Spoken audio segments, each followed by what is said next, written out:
10 বছরের এক নিষ্পাপ মেয়ে বৃষ্টি আর রোদের তোয়াক্কা না করে শহরের অলিতে গলিতে গান গাইত, যাতে সে তার অসুস্থ মায়ের চিকিৎসা করাতে পারে। যখন সে জানতে পারল যে একটি টিভি শো বড় পুরস্কার দিচ্ছে, তখন সে সিদ্ধান্ত নিল যে সে সেই সিঙ্গিং রিয়ালিটি শোতে অংশ নেবে, এই আশায় যে হয়তো সে তার মাকে মৃত্যুর মুখ থেকে বাঁচিয়ে আনতে পারবে। কিন্তু কেউ ভাবতেও পারেনি যে সেদিন বিচারকের আসনে সেই লোকটাই বসে থাকবে যে তার নিজের বাবা, যার সাথে তার কোনো দিন দেখাই হয়নি। একজন কোটিপতি সঙ্গীতশিল্পী যে তার মাকে একটি শব্দ না বলে ছেড়ে দিয়েছিল, এবং সবচেয়ে অবাক করা বিষয় ছিল এই যে সে জানতই না যে ওই মেয়েটি তারই নিজের মেয়ে। একটি প্রতিযোগিতা, একটি গান, আর এমন এক ধাক্কা যা পুরো স্টুডিওকে স্তব্ধ করে দিয়েছিল। এই গল্প শুধু আপনার চোখে জলই আনবে না, বরং আপনাকে বিশ্বাস করাবে যে ভাগ্য সবসময় এমন কিছু রচনা করে যা আমরা কল্পনাও করতে পারি না। মুম্বাইয়ের রাতের বৃষ্টি খুব জোরালো ছিল না, কিন্তু তা ছিল একটানা এবং ঠান্ডা। মেরিন ড্রাইভের কোণে একটি বিজ্ঞাপনের বোর্ডের নিয়ন আলো রাস্তার জমা জলের গর্তে ঝিকমিক করছিল। একটি বন্ধ হয়ে যাওয়া বেকারির পুরনো ছাদের নিচে একটি ছোট মেয়ে নিজের কোলে একটি পুরনো গিটার নিয়ে কুঁকড়ে বসেছিল, যেন সে কোনো গুপ্ত ধন আঁকড়ে ধরে আছে। মেয়েটির নাম আরোহী, বয়স 10 বছর, রোগা পাতলা, আর তার বড় কালো চোখে এক অদ্ভুত চমক ছিল যা একই সাথে কঠোর এবং মন ছুঁয়ে যাওয়া কোমলতায় ভরা ছিল। সে তার পুরনো রেনকোটের কলারটা টেনে তুলল, নিজের ভেজা চুড়গুলো ঠিক করল, গিটারটা শক্ত করে ধরল, আর অন্ধকার আকাশের দিকে তাকিয়ে এক গভীর শ্বাস নিল। সে গান গাইতে শুরু করল। ও মেরি মা, আমি জানি যে তোমার চেয়ে বেশি আমাকে কেউ ভালোবাসে না। তার গলার স্বর, বৃষ্টির শব্দ, পাশ দিয়ে চলে যাওয়া গাড়ির শোরগোল আর ফুটপাতে তাড়াহুড়ো করে চলা পায়ের শব্দের সাথে মিশে গেল। অদ্ভুত ব্যাপার ছিল যে যদিও তার গলার আওয়াজ খুব চড়া বা পেশাদার ছিল না, তবুও তা পথচারীদের চলার গতি কমিয়ে দিয়েছিল। কিছু মানুষ পেছন ফিরে দেখতে লাগল, কেউ কেউ পুরোপুরি থেমে গেল। সেখান থেকে কয়েক মিটার দূরে দাঁড়িয়ে থাকা এক কলেজ ছাত্র, যে তার ব্যাগের ওপর রেইনকোট পরেছিল, নিজের ফোন বের করে ভিডিও রেকর্ড করতে লাগল। সে জানত না সে কেন থেমেছে, শুধু এটুকুই জানত যে ওই করুণ সুরে এক প্রার্থনা ছিল, এমন কিছু যা এতটাই সত্য যে মনকে ছুঁয়ে যায়। রাস্তার অন্য পাশে একটি ছেঁড়া ত্রিপলের নিচে এক মহিলা নিজের পাতলা চাদরে নিজেকে গুটিয়ে বসেছিল। তার চোখ ওই মেয়েটির দিকে তাকিয়েছিল, অর্ধেকটা দুশ্চিন্তা আর অর্ধেকটা করুণা নিয়ে। সে ছিল মীরা, আরোহীর মা। সে একসময় প্রাইমারি স্কুলে গানের দিদিমণি ছিল, কিন্তু এক গুরুতর অসুস্থতার পর তার জীবন ছন্নছাড়া হয়ে গিয়েছিল। সে জানতে পেরেছিল যে তার 3rd স্টেজ কিডনি ফেলিয়ার হয়েছে। কোনো বীমা নেই, আর চিকিৎসার জন্য পর্যাপ্ত টাকাও নেই। 3 বার হাসপাতালে ভর্তি হওয়ার পর আর বিল মেটাতে না পারায় ছুটি পাওয়ার পর সে আর তার মেয়ে এই বড় শহরে বেঁচে থাকার লড়াই শুরু করেছিল, যেখানে আলো তো অনেক ছিল, কিন্তু ওম যথেষ্ট ছিল না। আরোহী গান শেষ করল এবং সেই সব মানুষকে ধন্যবাদ জানালো যারা প্লাস্টিকের কৌটোতে কিছু মুদ্রা আর নোট দিয়েছিল। কেউ কেউ তার হাতে এক প্যাকেট দুধও ধরিয়ে দিয়েছিল। সে সেটা নিজের জন্য নিল না। সে দৌড়ে তার মায়ের কাছে গেল এবং সবকিছু মায়ের কোলে ঠেলে দিল। মা, দুধ খেয়ে নাও, আমি বাঁচিয়ে রেখেছি। আজ আঙ্কেল আন্টিরা খুব ভালো ছিলেন, আরোহী বলল। মীরা মাথা নাড়ল আর মেয়ের গালে হাত রাখল। গান গেয়ে ক্লান্ত হয়ে যাসনি তো? বৃষ্টি আর ঠান্ডা লাগছে। আরোহী নিষ্পাপভাবে হাসল, কিন্তু তার গলার আওয়াজ এবার ভারী হতে শুরু করেছিল। না মা, আমি ক্লান্ত হইনি। আমি গান গাইতে ভালোবাসি। দেখো, একদিন আমি খুব বড় গায়িকা হব, তখন তোমাকে আর কোনো চিন্তাই করতে হবে না। মীরা হেসে ফেলল, আর তারপরেই তার কাশির দমক উঠল। সে নিজের মুখ হাত দিয়ে ঢেকে নিল। গলা দিয়ে উঠে আসা রক্তের দাগ লোকানোর চেষ্টা করতে করতে আরোহীর কপালে চিন্তার ভাঁজ ফুটে উঠল। সে মায়ের গা ঘেঁষে বসে পড়ল এবং পিঠ মালিশ করতে লাগল। সে কিছু বলল না, শুধু মায়ের হাতটা আরও শক্ত করে ধরে রাখল। বৃষ্টি তখনও পড়ছিল আর হাওয়া দিচ্ছিল, কিন্তু মা মেয়ে সেই ঘুমন্ত আর ঠান্ডা শহরের মাঝে ওভাবেই বসে থাকল। যখন ঘড়িতে রাত 10টা বাজল, আরোহী গিটারটা বন্ধ করল, মায়ের শোয়ার জায়গাটা ত্রিপল দিয়ে ঠিক করে ঢেকে দিল, আর নিজের ছেঁড়া ব্যাগটাকে বালিশের মতো ব্যবহার করে শুয়ে পড়ল। সে একটি খাতা বের করল, একটি খালি পাতা খুলে ছোট একটা পেন্সিল দিয়ে কিছু লাইন লিখল। কাল ও মেরিমা গানের নতুন ভার্সন প্র্যাকটিস করব, তাতে মায়ের জন্য আরও একটি মিষ্টি লাইন যোগ করব। প্রতি রাতে আরোহী এভাবেই কিছু লাইন লিখত। এগুলো ছিল নিজের কাছে নিজের করা প্রতিশ্রুতি, বিশ্বাস করার একটা উপায় যে সে এখনও কিছু করতে পারে। যতবার সে লিখত, তার মনে হতো যে সে অসহায় নয়, আর সবচেয়ে বড় কথা হলো সে একজন সাধারণ মানুষের মতো বাঁচার চেষ্টা করছিল, যদিও পরিস্থিতি একদমই সাধারণ ছিল না। পরের দিন সকালে বৃষ্টি থেমে গিয়েছিল, কিন্তু আকাশ তখনও ধূসর ছিল। আরোহী পুরনো বইয়ের দোকানের পেছনের ছোট পার্কে বসেছিল। সে নিজের নোটবুক নিয়ে গানের রেওয়াজ করছিল। এক বয়স্ক দম্পতি সেখান দিয়ে যাচ্ছিলেন এবং তার গান শুনলেন। তারা কিছু সময়ের জন্য থামলেন। বৃদ্ধ মাথা নাড়লেন। এই মেয়েটির গানে খুব প্রাণ আছে, তার স্ত্রী নিচু স্বরে বললেন। হয়তো গরিব ঘরের মেয়ে, বেচারি। আরোহী গান থামিয়ে তাদের ঝুঁকে নমস্কার করল। বৃদ্ধ তার কাছে এলেন এবং কোমল সুরে জিজ্ঞেস করলেন, খুকু, তুমি গান কার কাছে শিখেছ? সে খিলখিল করে হেসে উঠল। আমি আমার মায়ের কাছে শিখেছি। মা আগে গান শেখাতেন, এখন মা অসুস্থ, তাই আমি গান গেয়ে টাকা রোজগার করি। বৃদ্ধ দীর্ঘশ্বাস ফেললেন। তাহলে তুমি কি গানের প্রতিযোগিতায় অংশ নিতে চাও? আরোহী মাথা নিচু করে ফেলল। প্রতিযোগিতা? আমার কাছে তো টাকা নেই। বৃদ্ধ নিজের পকেট থেকে একটি ভাঁজ করা বিজ্ঞাপনের কাগজ বের করলেন। এটি ছিল ইন্ডিয়াস শাইনিং স্টারের ন্যাশনাল অডিশনের বিজ্ঞাপন, যাতে ওপরে বিচারকদের এক জমকালো ছবি ছিল। তাদের মধ্যে বিখ্যাত সঙ্গীতশিল্পী বিক্রম মালহোত্রাও ছিলেন, যিনি রিয়ালিটি শোর এক পরিচিত মুখ। পুরস্কারের মূল্য ছিল 50 লাখ টাকা, আর এটা লাইভ টিভিতে আসা শো ছিল, যা সব বয়সের প্রতিযোগীদের সুযোগ দিচ্ছিল। আমি এটা আজ সকালেই পেয়েছিলাম। আমি এটা ফেলে দিতে যাচ্ছিলাম। নাও, তুমি রাখো, কে জানে, ভাগ্য বদলে যেতে পারে। বৃদ্ধ মৃদু হাসির সাথে বললেন। আরোহী কাগজটা নিল। তার চোখ চকচক করে উঠল। সে দৌড়াতে দৌড়াতে তার মায়ের দিকে গেল। দৌড়াতে দৌড়াতে চিৎকার করে উঠল, মা, মা, আমি 50 লক্ষ টাকার গানের প্রতিযোগিতায় যাচ্ছি, আমি তোমার চিকিৎসা করাবো। সেই বিকেলে মীরা দেয়ালের গায়ে হেলান দিয়ে বসেছিল। হাতে সেই পোস্টারটা ছিল যা তার মেয়ে তাকে দিয়েছিল। যখন তার নজর বিক্রম মালহোত্রার ছবির ওপর পড়ল, সে স্তব্ধ হয়ে গেল। ওই মুখ, ওই হাসি, এত বছর পরেও সে তাকে ভুলতে পারেনি। সে ভুলবে কি করে? এই সেই লোক যে কথা দিয়েছিল যে সে সারা জীবন তার জন্য গান লিখবে। এ ছিল আরোহীর নিজের বাবা। মীরা ঠোঁট কামড়ে ধরল। সে পোস্টারটা নিজের ব্যাগের এক কোণে লুকিয়ে ফেলল। আরোহীর এই কথা জানার দরকার নেই। সে এত বছর ধরে চুপ ছিল। সে কোনোদিন সাহায্যের একটা আর্জিও জানায়নি। আর এখন সে চায় না যে তার মেয়ে কষ্ট পাক। যদি সেই লোকটা কোনোদিন তার জীবনে সামিল হতেই না চায়। আরোহী, সে ধীরে করে ডাকল, জি মা। যদি তুমি প্রতিযোগিতায় যেতে চাও তবে আমি তোমার সাথে আছি, কিন্তু মনে রেখো জেতাটাই বড় কথা নয়, শুধু মন থেকে গাইবে। আরোহী মাথা নাড়ল আর মাকে জড়িয়ে ধরল। আমার জেতার দরকার নেই মা, আমি শুধু চাই তুমি আরও বেশি সময় আমার সাথে থাকো। বাইরে আবার হালকা বৃষ্টি শুরু হয়েছিল। ছোট মেয়েটির মনে একটি স্বপ্ন জ্বলে উঠল। তা স্টেজের আলো বা করতালির জন্য ছিল না, বরং এমন এক ছাদের জন্য ছিল যেখানে তার মা শান্তিতে ঘুমাতে পারবে আর রাতে কাশতে কাশতে জেগে উঠবে না।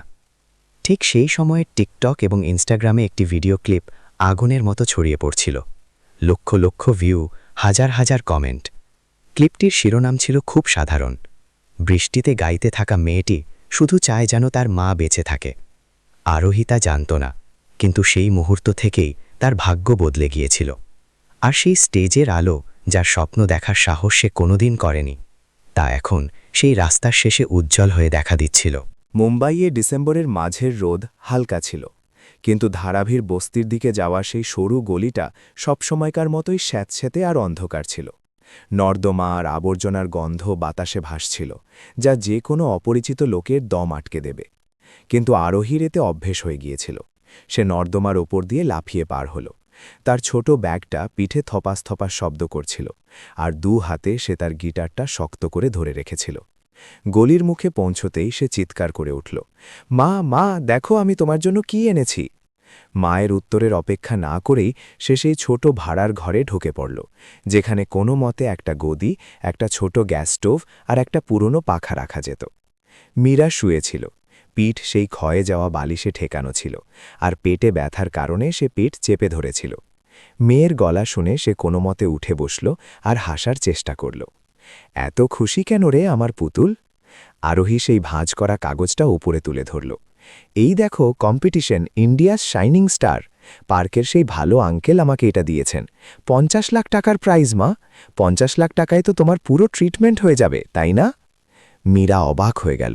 সে মেয়ের হাত থেকে কাগজটা নিল আর প্রতিটি শব্দ পড়ল। পোস্টারের ওপরে টিভি চ্যানেলের লোগো ছিল, আর নিচে শোর বিখ্যাত বিচারকদের ছবি ছিল। আর ঠিক মাঝখানে এক আত্মবিশ্বাসী হাসির সাথে সেই লোকটির মুখ পরিষ্কার দেখা যাচ্ছিল, বিক্রম মালহোত্রা। মীরার হাত থেমে গেল, শ্বাস দ্রুত হতে লাগল, চোখ বড় হয়ে গেল। বিক্রম মালহোত্রা, সেই একই মুখ যা বছরের পর বছর আগে সেই ছোট কফি শপের হালকা আলোয় তার সাথে দাঁড়িয়েছিল, যে সেই প্রথম গানের সুর বাজিয়েছিল যা সে শুধু মীরার জন্য লিখেছিল, যে তার হাত ধরে বলেছিল, যখন আমি সফল হব তখন তুমিই হবে সেই প্রথম কণ্ঠ যাকে আমি দুনিয়ার সামনে নিয়ে আসব। তারপর সেই লোকটা একটা শব্দ না বলে গায়েব হয়ে গিয়েছিল যখন মীরা তাকে জানিয়েছিল যে সে মা হতে চলেছে, ঠিক তার বিজনেস ট্রিপে যাওয়ার আগে। সে ফোন করেছিল কিন্তু বিক্রম ধরেনি, মেসেজ করেছিল কিন্তু কোনো উত্তর আসেনি। যখন সে বিক্রমের পুরনো ভাড়া বাড়িতে গিয়েছিল তখন লোকে বলেছিল যে সে গান শিখতে আমেরিকা চলে গেছে।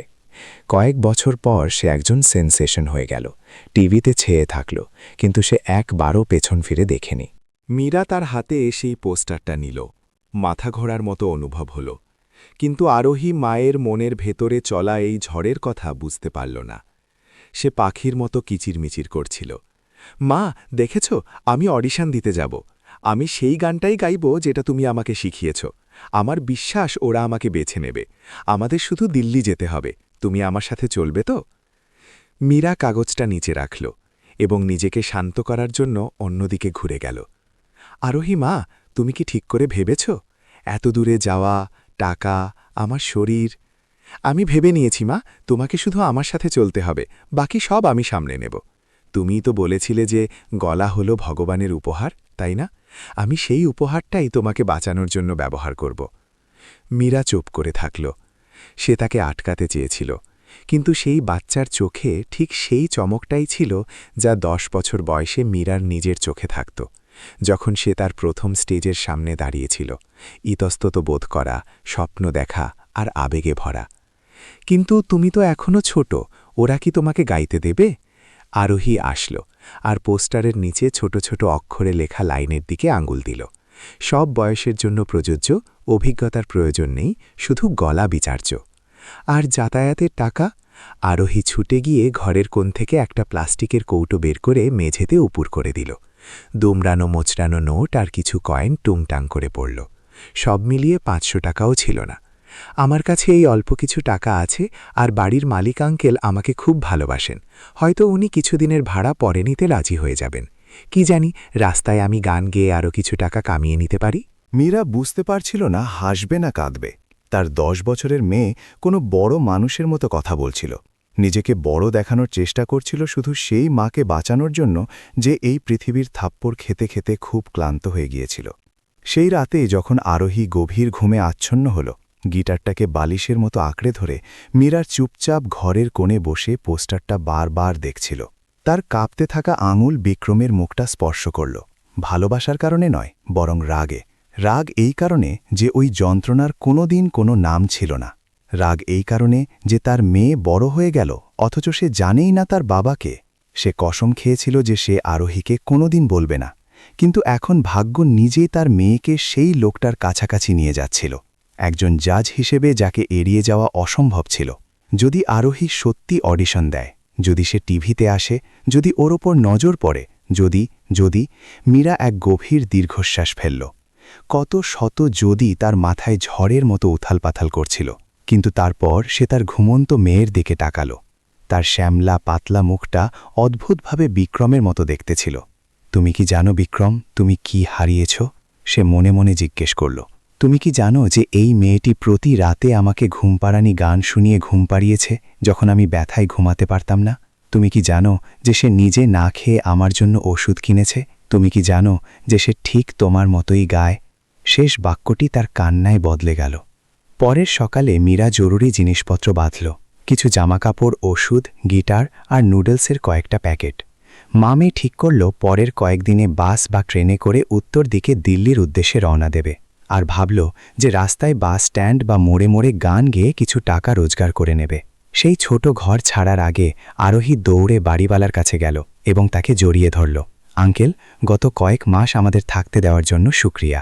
যদি আমি প্রাইজ জিতি তবে আমি আপনার ছাদ ঠিক করিয়ে দেব, পাক্কা। বুড়ো আঙ্কেলের চোখে জল এসে গেল। তিনি হেসে দিলেন। সত্যি বলছিস নাকি মজা করছিস রে পাগলি? সে সত্যি সত্যি তার গিটারটা উপরে তুলে ধরল, যেন কোনো শপথ নিচ্ছে। আমি কথা দিচ্ছি, আমি নিশ্চয়ই ফিরে আসব। আর এইভাবে মা মেয়ের সফর শুরু হলো। এটি শুধু দিল্লি পর্যন্ত সফর ছিল না, বরং অতীতের মুখোমুখি হওয়ার, আশাকে স্পর্শ করার আর এমন এক মানুষের সাথে দেখা করার সফর ছিল যে জানতই না তার চোখ নিজের জীবনের সবথেকে বড় অলৌকিক ঘটনা দেখতে চলেছে। যে মেয়েকে সে কোনোদিন ছেড়ে গিয়েছিল, সে এখন নিজের কণ্ঠ আর নিজের ছোট্ট হৃদয়ের সাথে তার জীবনের দরজায় কড়া নাড়তে আসছে। সূর্য আগুনের গোলার মতো লাল হয়ে দিগন্তে ডুব দিচ্ছিল যখন মীরা আর আরোহী মুম্বাইয়ের উপকণ্ঠে অবস্থিত এক ব্যস্ত বাসস্ট্যান্ডের সামনে দাঁড়িয়েছিল।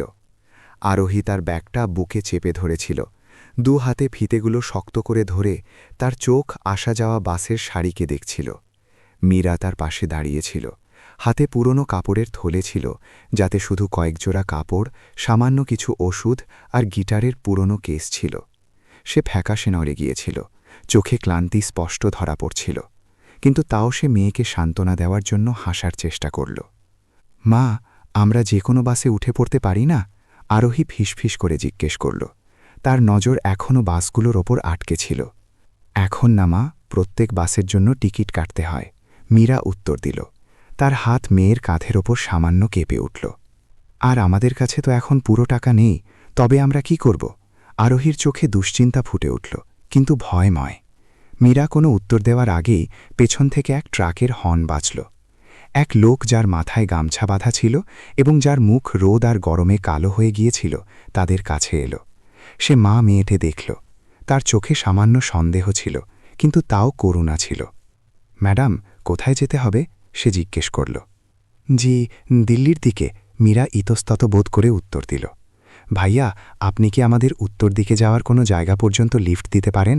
আমার কাছে টিকিটের পুরো টাকা নেই। লোকটা আরোহীকে দেখল, আর তারপর মীরার ছেঁড়া চটিগুলোর ওপর নজর দিল। তার চোখ নরম হয়ে গেল। সে মাথা নাড়ল। আমি সবজি নিয়ে ইন্দোর আর তারপর আগে যাচ্ছি। পেছনে জায়গা আছে। খুব আরামদায়ক হবে না, কিন্তু কাজ চলে যাবে যদি আপনাদের দুজনের ঠিক মনে হয়।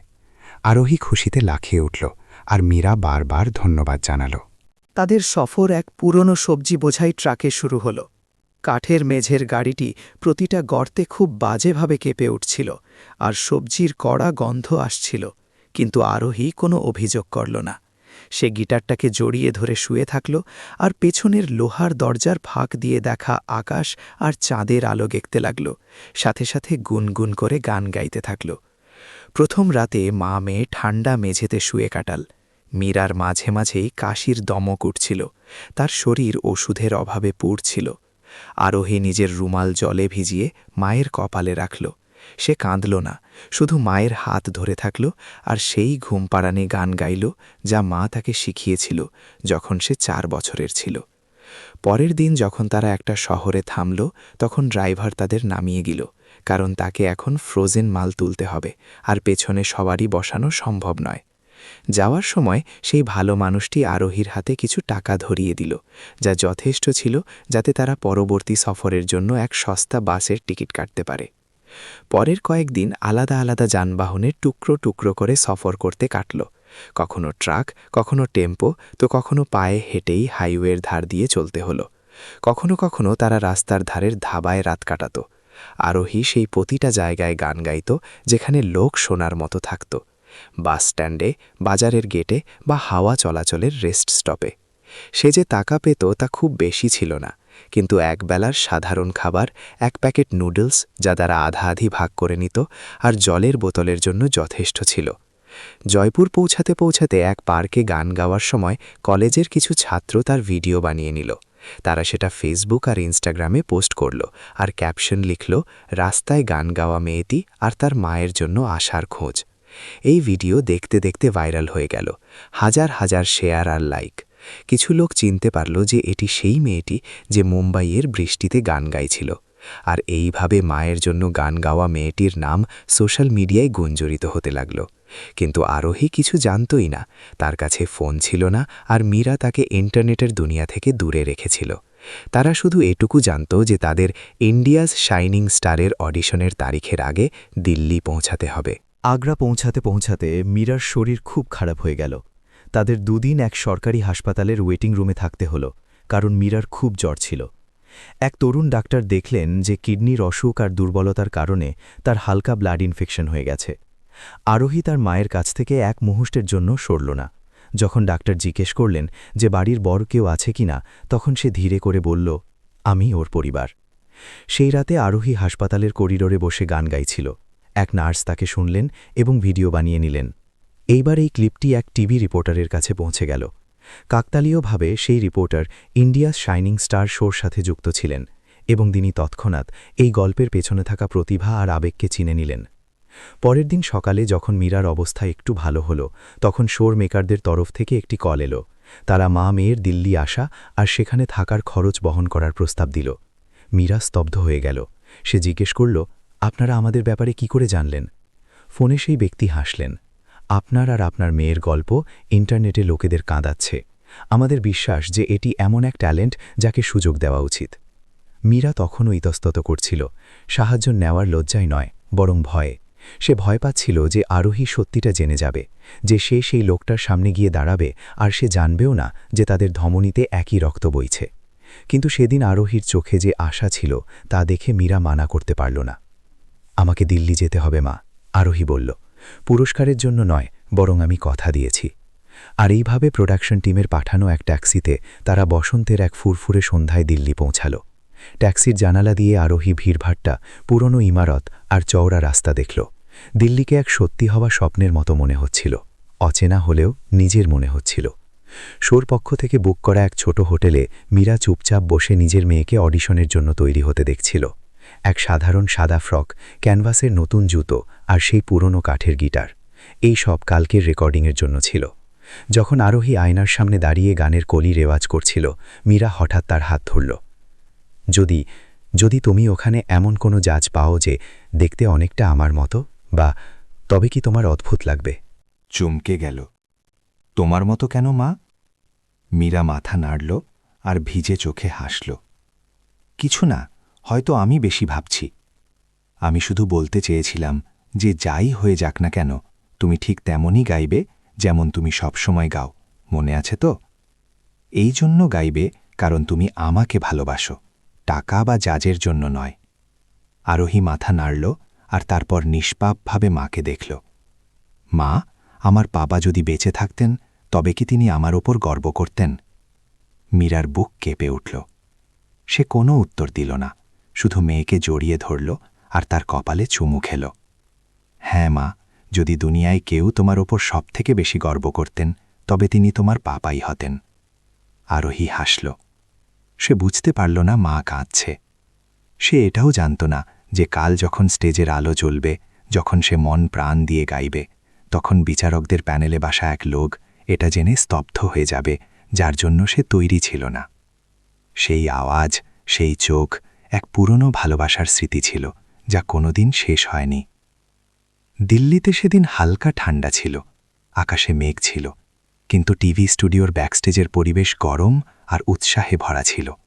শত শত প্রতিযোগী আর তাদের পরিবার নিজেদের সময়ের জন্য অপেক্ষা করছিল। প্রোডাকশনের লোকেরা এদিক ওদিক দৌড়াচ্ছিল, ক্যামেরাম্যানরা নিজেদের অ্যাঙ্গেল সেট করছিল, মেকআপ আর্টিস্ট আর স্টাইলিস্টরা মৌচাকের মতো ব্যস্ত ছিল। আরোহী ব্যাকস্টেজের কোণে বসেছিল, নিজের ছোট হাতে সেই পুরনো গিটারটাকে শক্ত করে ধরে রেখেছিল, যার রং চটে গিয়েছিল। সে সেই সাদা ফ্রকটা পরেছিল যা মীরা কাল রাতে খুব ভালো করে ধুয়ে পরিষ্কার করেছিল। এক ভলেন্টিয়ার দিদি তার হালকা মেকআপ করে দিয়েছিলেন। তার নজর সামনে স্টেজের উপর ছিল, যেখানে রং বেরঙের আলো কোনো স্বপ্ন সত্যি হওয়ার মতো জ্বলছিল। পাশে বসা মীরা মেয়ের হাত ধরে রেখেছিল, নিজের কাঁপতে থাকা আঙুলগুলো লুকানোর চেষ্টা করছিল। পেটে হালকা ব্যথা এখনও ছিল, কিন্তু সে কিছু বলেনি। এই মুহূর্তে তার মেয়ের স্টেজে যাওয়ার থেকে বেশি জরুরি কিছু ছিল না। সে এখনও আরোহীকে সত্যিটা বলেনি, সাহস হয়নি আর বুঝতে পারছিল না যে শুরুটা কিভাবে করবে।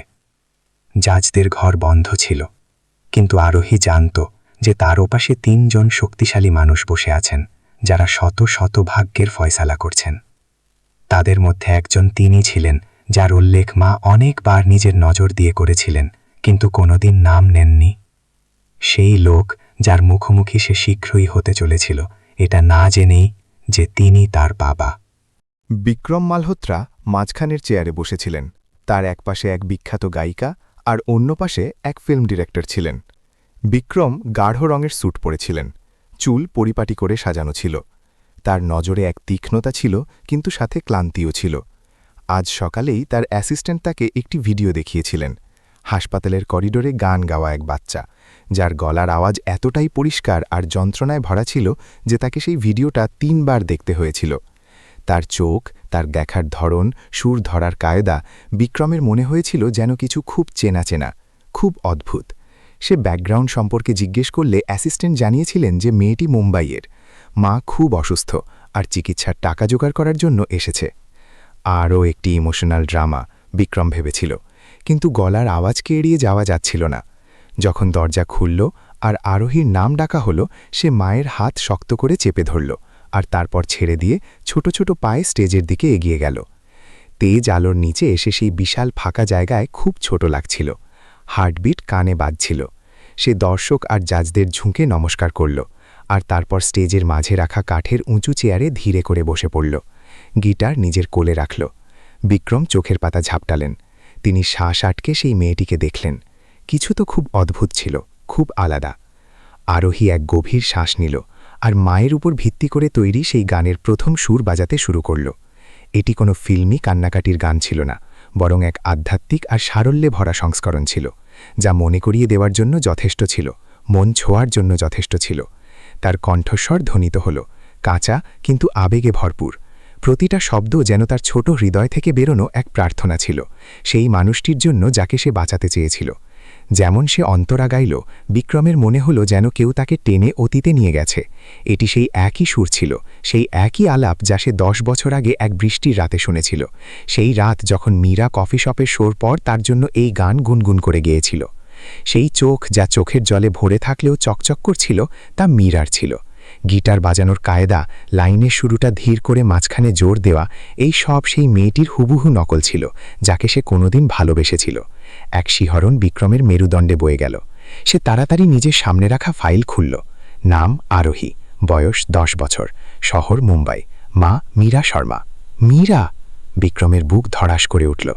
আরোহী এক কোমল সুরের সাথে গান শেষ করল। সে মাথা ঝোঁকালো। পুরো হল কয়েক সেকেন্ডের জন্য শান্ত থাকল আর তারপর করতালিতে ফেটে পড়ল। বাকি দুজন জাজ হাসছিলেন আর মাথা নাড়ছিলেন, কিন্তু বিক্রম তালি দিলেন না। তিনি শান্ত হয়ে বসে থাকলেন। তার নজর বাচ্চার মুখ থেকে সরছিল না। আরোহী, তিনি মাইকে বললেন। গলার আওয়াজ একটু ভারী ছিল। জি স্যার, আরোহী ভয় পেয়ে উত্তর দিল। তোমার মায়ের নাম কি? জি, আমার মায়ের নাম মীরা। তুমি কি জানো তোমার বাবাকে? এই প্রশ্ন শুনে পুরো হল স্তব্ধ হয়ে গেল। ক্যামেরাম্যানও চমকে গিয়ে ক্যামেরা জুম করে নিল। আরোহী কয়েক মুহূর্তের জন্য থমকে গেল, কিন্তু তার নজরে এখনও সরলতা ছিল। আমার কোনো পাপা নেই। মা বলে যে তিনি অনেক দূরে চলে গেছেন আর তার সাথে কথা বলা যাবে না। বিক্রম মুখ ঘুরিয়ে নিলেন। তিনি ফাইলটা শক্ত করে ধরলেন, আর হৃদয় যেন 1000 টুকরোয় ভেঙে গেল। এত বছর ধরে সে ভুলে গিয়েছিল, বা হয়তো জেনে শুনে ভোলার চেষ্টা করেছিল। সেই সব অগোছালো মেসেজ, সেই সব অজানা নম্বর থেকে আসা কল। সে ভেবেছিল যে মীরা হয়তো শুধু টাকা বা আশ্রয়ের জন্য পেছনে পড়েছে। কিন্তু এখন সেই মেয়েটি ওখানে দাঁড়িয়েছিল, সেই ভালোবাসার সবথেকে বড় প্রমাণ, যাকে সে নিজের উচ্চাকাঙ্ক্ষার জন্য ত্যাগ করেছিল। মহিলা বিচারক হালকা কেসে উঠলেন, যাতে গুমট পরিবেশটা একটু হালকা হলো, আর তারা নম্বর দিতে শুরু করলেন। আরোহীকে পুরো নম্বর দিয়ে পরের রাউন্ডের জন্য বেছে নেওয়া হলো। পুরো হল খুশিতে ফেটে পড়ল। মেয়েটি ধন্যবাদ জানিয়ে স্টেজ থেকে নেমে গেল। মীরা উইংসে দাঁড়িয়ে অপেক্ষা করছিল, 2 হাত একে অপরের সাথে জড়িয়ে। যখন সে মেয়েকে আসতে দেখল, তখন দৌড়ে তাকে জড়িয়ে ধরল আর কপালে চুমু খেল। তুমি খুব ভালো করেছ আমার পরি। এক জাজ আঙ্কেল আমাকে পাপা সম্পর্কে জিজ্ঞেস করলেন। আরোহী ধীরে করে বলল। মীরা জমে গেল। তারপর জোর করে হাসল। তুমি কি উত্তর দিলে? আমি বললাম, আমার কাছে পাপা নেই। মীরা তাকে আরও শক্ত করে জড়িয়ে ধরল। সে জানত যে এখন আর লুকানোর জন্য সময় নেই। যখন তারা দুজনে ব্যাকস্টেজ থেকে বেরোবে, এক অ্যাসিস্ট্যান্ট মীরার নাম ধরে ডাকল। মীরাজি, বিক্রম স্যার আপনার সাথে একা কিছু কথা বলতে চান। মীরার পা থেমে গেল। তুমি গাড়িতে গিয়ে আমার অপেক্ষা করো মা। সে আরোহীর হাত চেপে ধরল আর অ্যাসিস্ট্যান্টের পেছনে চলল। জাজদের ওয়েটিং রুম শান্ত ছিল। বিক্রম কাচের জানালার দিকে পিঠ করে দাঁড়িয়েছিলেন, বাইরে দেখছিলেন।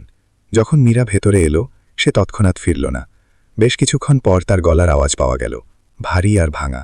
আরোহী আমার মেয়ে, তাই তো? মীরা কোনো উত্তর দিল না। কিন্তু তার নীরবতায় সবকিছু ছিল। বিক্রম ফিরলেন। তার চোখ লাল ছিল। চোখের জল আটকে রাখা মুশকিল হচ্ছিল।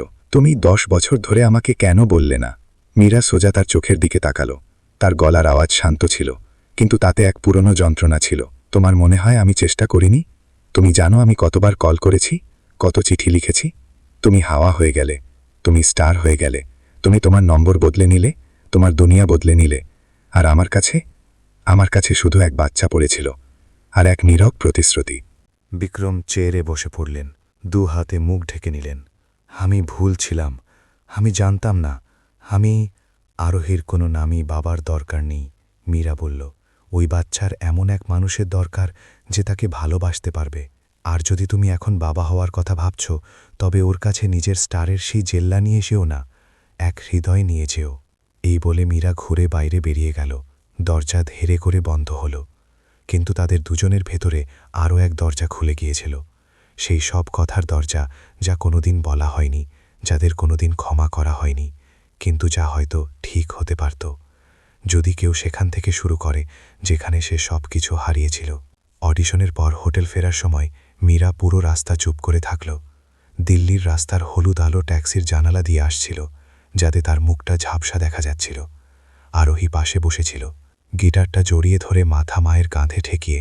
সে এইমাত্র তার জীবনের সবথেকে বড় পারফরমেন্স দিয়েছে, কিন্তু তার তালি বা প্রশংসা নয়, বরং সেই জাজের নজর মনে পড়ছিল। এমন নজর যেন তিনি তার হৃদয়ের এপার ওপার দেখতে পাচ্ছিলেন, যেন তিনি তাকে অনেক আগে থেকে চেনেন। মা, আরোহী ধীরে করে বলল। সেই জাজ আঙ্কেল, আমার মনে হলো তিনি আমাকে খুব অদ্ভুতভাবে দেখছিলেন, যেমন তিনি জানেন যে আমি কে। মীরা মেয়ের কাঁধটা হালকা করে টিপল, আর তারপর এক গভীর দীর্ঘশ্বাস ফেলল। আরোহী, কিছু কথা ছিল যা আমি ভেবেছিলাম যখন তুমি একটু বড় হবে তখন বলবো, কিন্তু হয়তো এখন সময় এসে গেছে। আরোহী ফিরল। তার বড় গোল গোল চোখ প্রশ্ন করছিল, তোমার মনে আছে যখন তুমি আমাকে বাবা সম্পর্কে জিজ্ঞেস করেছিলে? মীরা বলতে শুরু করল, গলাটাকে স্থির রাখার চেষ্টা করে। তোমার বাবা মারা যাননি, বরং যখন তুমি আমার পেটে ছিলে তখন তিনি আমাকে ছেড়ে চলে গিয়েছিলেন। সেই দিনগুলোতে আমার মনে হতো যে আমাদের একটা ছোট পরিবার হবে, কিন্তু যখন তিনি জানতে পারলেন যে আমি মা হতে চলেছি, তখন তিনি নিজের কেরিয়ারকে বেছে নিলেন আর চলে গেলেন। আরোহী কিছু বলল না, সে শুধু মাকে দেখতে থাকল। আমি যোগাযোগ করার খুব চেষ্টা করেছি, চিঠি লিখেছি, ফোন করেছি, কিন্তু তিনি কোনোদিন উত্তর দেননি। আমার কাছে তাকে তোমার ব্যাপারে বলার কোনো রাস্তা ছিল না, আজ পর্যন্ত। আরোহী সজোরে শ্বাস ফেলল। বুকে এক অদ্ভুত খালি ভাব আর ব্যথা অনুভব হলো।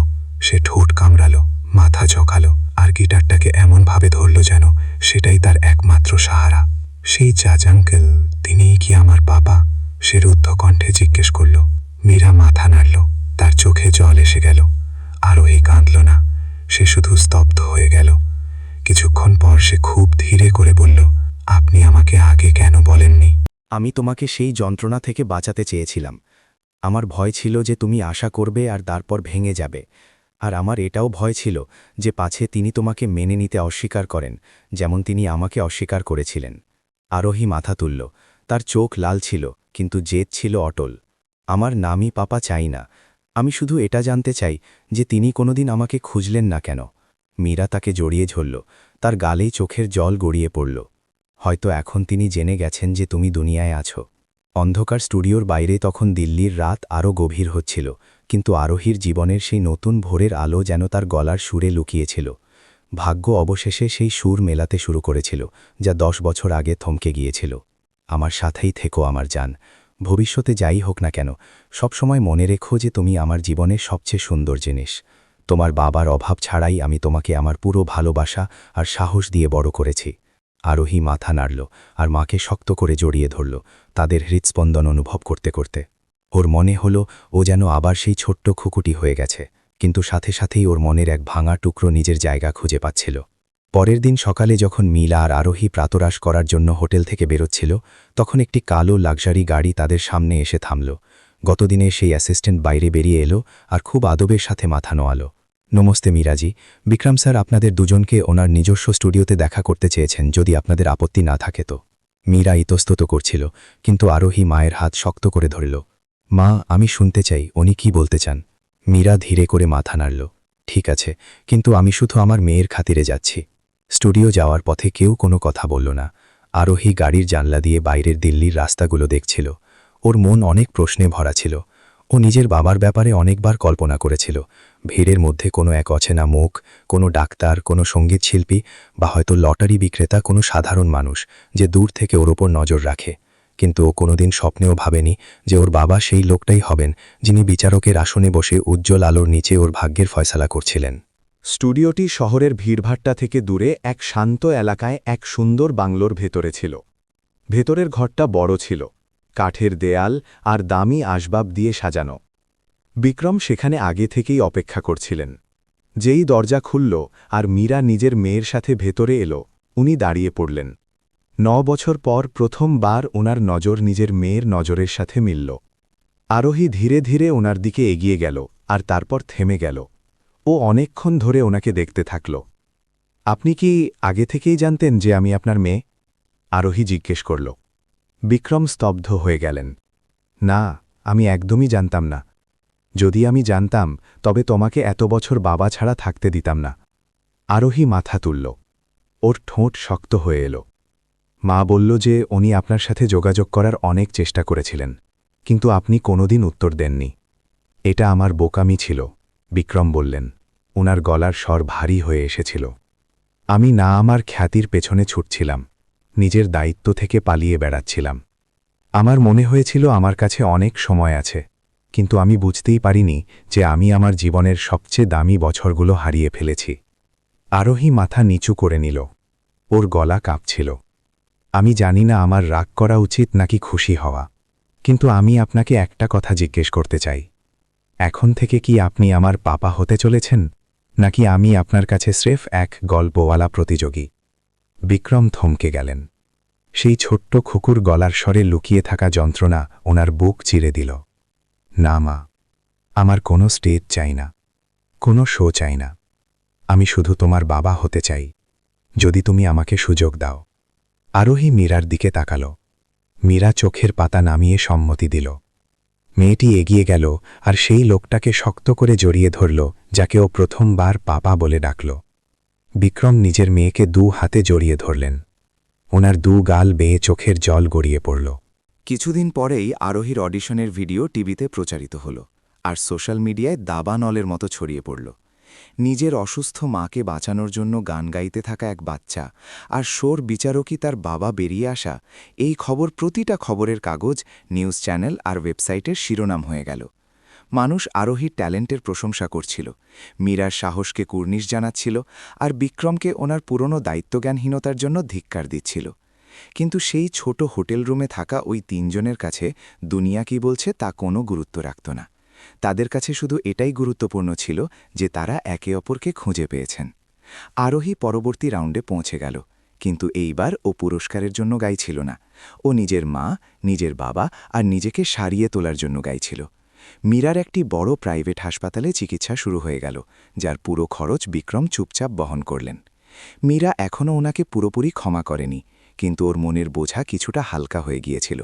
ও বুঝে গিয়েছিল যে সময়টা পেরিয়ে গেছে, তার ফিরে আসতে পারে না, কিন্তু সততা, দয়া আর ভালোবাসার সাথে এক নতুন শুরু করা যেতে পারে।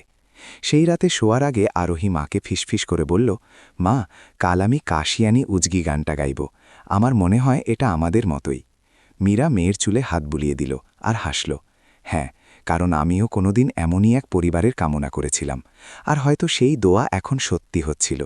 প্রতিটা গানের সাথে, সেই হৃদয়ের প্রতিটা স্পন্দনের সাথে, যা চিরকালের মতো বিচ্ছিন্ন হতে হতে বেঁচে গিয়েছিল। দিল্লির শীত বাড়তে শুরু করেছিল।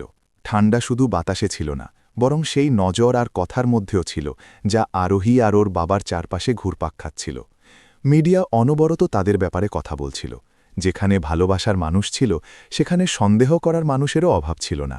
কিছু মানুষ টিপ্পনি কাটছিল, এই সব টিআরপির খেলা, পাবলিসিটি স্টান্ট। অবৈধ সন্তানকে বাবা আপন করে নিল যাতে শো হিট হয়ে যায়। বিক্রমের কাছে প্রতিদিন সাংবাদিকদের অসংখ্য মেসেজ আর কল আসত, আর ব্যাকস্টেজেও অন্য শিল্পীরা নিচু স্বরে কথা বলত। তাদের নজরে উনি একজন কঠোর আর পেশাদার সঙ্গীতশিল্পী থেকে নিচে নেমে এমন এক মানুষ হয়ে গিয়েছিলেন যে নিজের দায়িত্ব থেকে মুখ ফিরিয়েছিল আর এখন আবেগের নাটক করছে। বিক্রম কোনো কথার উত্তর দিলেন না, কিন্তু রাতে যখন উনি নিজের অফিসে একা থাকতেন তখন আরোহীর মায়ের জন্য গাওয়া গানের ভিডিও বারবার দেখতেন। যতবার সেই আওয়াজ প্রতিধ্বনিত হতো ওনার ভেতরের অনুশোচনা সেই আত্মবিশ্বাসের মুখোশটাকে ভেঙে দিত যা উনি বছরের পর বছর ধরে পড়েছিলেন। উনি কোনো শিকার ছিলেন না, উনি দোষী ছিলেন। একদিন পুরনো দিল্লির একটি ছোট দোকানে মীরা আর আরোহী প্রাতরাশ করছিল। এটা একটা সাধারণ জায়গা ছিল, কোনো ক্যামেরা নেই, কেউ চেনার নেই। তারা কিছুক্ষণের জন্য স্রেফ এক সাধারণ মা মেয়ে হতে পারছিল। মা, আরোহী গরম স্যুপ খেতে খেতে মাথা তুলল। যদি একদিন আমি গাইতে না পারি তবে কি তুমি উদাস হবে? মীরা অবাক হয়ে চামচ নিচে রেখে দিল। তুমি এমন কেন জিজ্ঞেস করছো? আমি দেখেছি লোকে আমার ব্যাপারে অনেক কিছু লেখে, কিন্তু সব ভালো হয় না। কেউ বলে আমি নাটক করছি, কেউ বলে আমি এই জন্য শোতে আছি কারণ পাপা জাজ। মীরা এক গভীর শ্বাস নিল। ও ওইসব পড়েছিল, ওর রাগও হয়েছিল, আবার দুঃখ, কিন্তু ও আরোহীকে বলেনি। আরোহী, ও গম্ভীর হয়ে বলল, লোকে যা ভাবে ভাবতে দাও। তুমি প্রশংসা পাওয়ার জন্য গাও না, তুমি এই জন্য গাও কারণ তোমার মন কিছু বলতে চায়। যদি একদিন তুমি নাও গাও তবু আমি তোমার উপর গর্ব করব, কারণ তুমি সততার সাথে জীবন কাটিয়েছ। আরোহী মাথা নাড়ল, ওর চোখ চকচক করে উঠল, কিন্তু ওর মনে একটা ভয় আর নিজের উপর সন্দেহের একটা ছোট বীজ জন্ম নিয়েছিল। সেমিফাইনালের দিন এসে গেল। শো যত এগিয়ে যাচ্ছিল উত্তেজনা ততই বাড়ছিল। বাকি প্রতিযোগীরাও খুব প্রতিভাবান ছিল। শাস্ত্রীয় সঙ্গীতে পারদর্শী এক মেয়ে, মুম্বাইয়ের এক স্ট্রিট ড্যান্স গ্রুপ, আর একটি ছেলে যে বিদ্যুতের গতিতে পিয়ানো বাজাত। আরোহীর কাছে কোনো ব্যাকগ্রাউন্ড ড্যান্সার ছিল না, কোনো ফ্যান্সি মিউজিক ছিল না। ওর কাছে ছিল শুধু ওর সেই পুরনো গিটার, ওর কণ্ঠস্বর আর ওর হৃদয়। এইবার ও একটি খুব আবেগঘন গান বেছে নিল, কাশ। ও এই গানটা এই জন্য বাছেনি কারণ এটা জনপ্রিয় ছিল, বরং এই জন্য কারণ এর কথাগুলো যেন ওর নিজেরই গল্প ছিল। পারফরমেন্সের রাতে স্টুডিও দর্শকে ঠাসা ছিল। বিক্রম নিজের বিচারকের আসনে বসেছিলেন। উনার নজর মেয়ের ওপর আটকে ছিল, যে স্টেজে আসছিল। আজ ও একটি সাধারণ সালোয়ার কামিজ পরেছিল, চুল খোলা ছিল, আর আলোয় ওর চোখগুলো কোনো গভীর হ্রদের মতো চকচক করছিল। গিটারের সুর বাজল আর আরোহী গান শুরু করল, কাশ কি তুমি ইহা হতে। ওর মুখ দিয়ে বেরোনো প্রতিটা শব্দ খুব চিৎকার করেছিল না, কিন্তু বুক চিরে দেওয়ার মতো ছিল। সেই গান কোনো প্রেমিকের জন্য ছিল না, বরং এক এমন বাবার জন্য এক প্রার্থনার মতো ছিল, যে ওর শৈশব থেকে উধাও ছিল।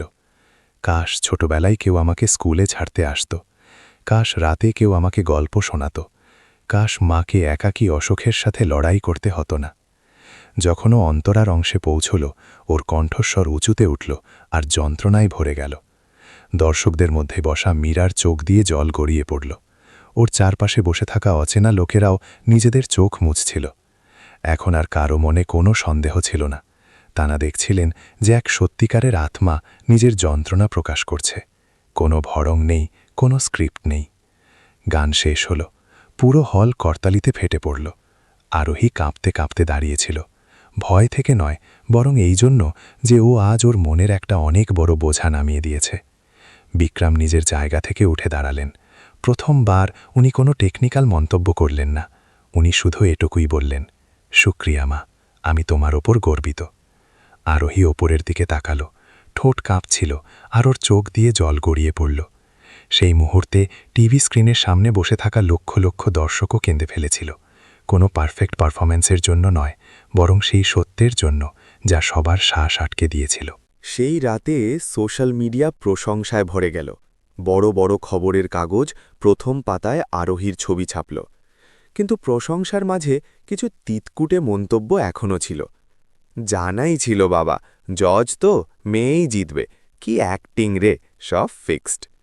মীরা এসব পড়ল আর ওর চোখে জল এসে গেল। ও ফোন বন্ধ করতে যাবে এমন সময় আরোহী বাথরুম থেকে বেরিয়ে এলো। চুল এখনও ভেজা ছিল। মা, তুমি কি পড়ছ? ও জিজ্ঞেস করল। মীরা হেসে ফোন লুকিয়ে ফেলল। কিছু না, স্রেফ কিছু অচেনা লোক বকবক করছে। কোনো ব্যাপার না মা। আরোহী এসে ওকে জড়িয়ে ধরল। আমি কারো পছন্দের হওয়ার জন্য গাই না, আমি গাই যাতে তুমি বেঁচে থাকতে পারো, শুধু এটুকুই যথেষ্ট। মীরা ওকে বুকে জড়িয়ে নিল। ওর মন কাঁপছিল, কিন্তু খুশিতে। দেরি রাতে যখন আরোহী ঘুমিয়ে পড়ল, বিক্রম নিজের গাড়ি নিয়ে সেখানে এলেন। উনি একটি ছোট স্যুটকেস এনেছিলেন, যাতে জামা কাপড় নয়, বরং পুরনো চিঠিপত্র ছিল। আমি সেই পুরনো বাক্সটা খুঁজে পেয়েছি, বিক্রম হোটেলের রুমে মীরার সামনে বসতে বসতে বললেন, এতে সেই সব চিঠি আছে যা তুমি আমাকে লিখেছিলে, আর আমি কোনোদিন পড়িনি। আমাকে ক্ষমা করে দিও। মীরা খামোশ হয়ে সেই হলদেটে হয়ে যাওয়া চিঠিগুলো দেখতে থাকল। নিজেরই হাতের লেখা, সেই আবেগ যা ও কোনোদিন হাওয়ায় ভাসিয়ে দিয়েছিল, অবশেষে নিজের গন্তব্যে পৌঁছে গেছে। তুমি জানো বিক্রম, মীরা ভারী গলায় বলল, আমি অনেকবার ভেবেছি যে এগুলো পুড়িয়ে দিই, কিন্তু তারপর মনে হলো হয়তো কোনোদিন তুমি এগুলো পড়বে, তখন বুঝবে। বিক্রম মাথা নাড়লেন। আমি বুঝে গেছি, দেরিতে হলেও সত্যিটা বুঝে গেছি। তারা দুজনে অনেকক্ষণ খামোশ বসে থাকলেন।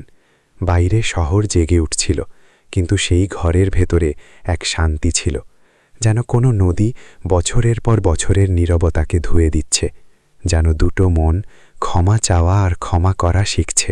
শো ফিনালে সামনেই ছিল। দিল্লিতে হাড় কাঁপানো শীত পড়ছিল। পুরো দেশ ইন্ডিয়ার শাইনিং স্টারের ফলাফলের অপেক্ষায় ছিল। কিন্তু ঠিক সেই সময়ে যখন আরোহী নিজের পারফরম্যান্সের উপর পুরো ধ্যান দেওয়ার চেষ্টা করছিল, তখন একটি খুব বড় ধাক্কা লাগল। সেই সন্ধ্যায় যখন মীরা আরোহীকে রিহার্সালের জন্য ফিরল, তখন ওর হাসপাতাল থেকে ফোন এলো। ডাক্তারের গলা উদ্বেগজনক ছিল। মিস মীরা, আপনার নতুন রিপোর্ট এসেছে। কিডনির সমস্যার কারণে আপনার ফুসফুসে কিছু গুরুতর লক্ষণ দেখা গেছে। এটা প্রাথমিক ক্যান্সারের সংকেত হতে পারে। আমাদের আপনাকে তৎক্ষণাৎ ভর্তি করতে হবে আর অ্যাগ্রেসিভ ট্রিটমেন্ট শুরু করতে হবে। আশা আছে, কিন্তু আমরা আর দেরি করতে পারি না। মীরা স্তব্ধ হয়ে গেল। ও ফোন কাটল আর স্টেজের দিকে তাকালো, যেখানে আরোহী গিটার বাজাচ্ছিল। ও জানত যে ও যদি এখন হাসপাতালে যায় তবে হয়তো ফিনালেটা থাকতে পারবে না, কিন্তু যদি ও দেরি করে তবে হয়তো ওর কাছে একদমই সময় থাকবে না। ও নিজের জীবন আর নিজের মেয়ের সবচেয়ে বড় দিনের মাঝখানে দাঁড়িয়েছিল। সেই রাতে মীরা আরোহীকে কিছু জানালো না। ও চুপচাপ নিজের ব্যাগ প্যাক করল, এই বলে যে রুটিন চেকআপের জন্য যাচ্ছে, আর একা হাসপাতালে চলে গেল। হাসপাতালের বিছানায় শুয়ে ও ছাদটা দেখছিল। মাথাটা ভোঁ ভোঁ করছিল। শুধু আরোহীর ছোটবেলার স্মৃতিগুলো মনের পর্দায় ভাসছিল। স্টুডিওতে আরোহী এখনও কিছুই জানত না। যখন রিহার্সালের সময় হলো, তখনও দেখল যে বিক্রম সময়ের আগেই চলে এসেছেন। নমস্তে পাপা, ও ধীরে করে বলল। তুমি ঠিক আছো তো মা? বিক্রম কোমল সুরে জিজ্ঞেস করলেন। হ্যাঁ ঠিক আছে, মা চেকআপের জন্য গেছে। আমার মনে হয় সব ঠিক হবে, আরোহী বলল। বিক্রম জানতেন যে মীরার অবস্থা খারাপ, কিন্তু মীরা ওনাকে কসম দিয়েছিল যে উনি যেন আরোহীকে কিছু না বলেন। ওনার খুব খারাপ লাগছিল যে তাদের মাঝখানে সবসময় একটা সত্য আর একটা মিথ্যার দেয়াল থাকছে। আরোহী, বিক্রম কিছুক্ষণ পর বললেন, তুমি ফিনালের জন্য অন্য কোনো গান বেছে নিতে পারো। এমন কোনো গান যা তুমি নিজে লিখেছ, যা তোমার নিজের গল্প বলে। শুধু কম্পিটিশনের জন্য কেউ না, মায়ের জন্য গাও। আরোহী ওপরের দিকে তাকালো। ওর চোখে একটা চমক এলো। পাপা, আপনার মনে হয় আমি জিততে পারি? আমি জানি না, বিক্রম উদাস হাসি দিয়ে বললেন, কিন্তু আমার বিশ্বাস যে তুমি যদি মন থেকে গাও তবে তুমি আগে থেকেই জিতে গেছ। পরের দিন সন্ধ্যা থেকে গুজব ছড়াতে শুরু করল।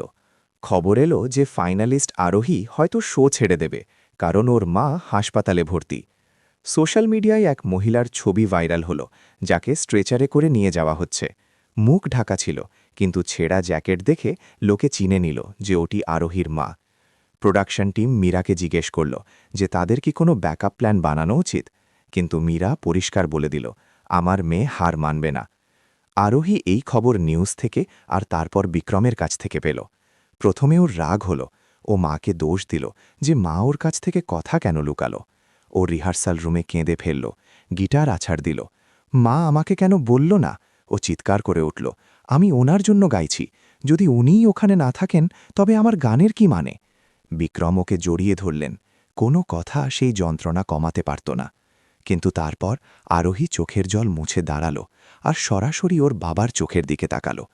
তাহলে আমি আরও জোরে গাইব, এত জোরে যে মা যেন হাসপাতালের বিছানায় শুয়েও শুনতে পায়।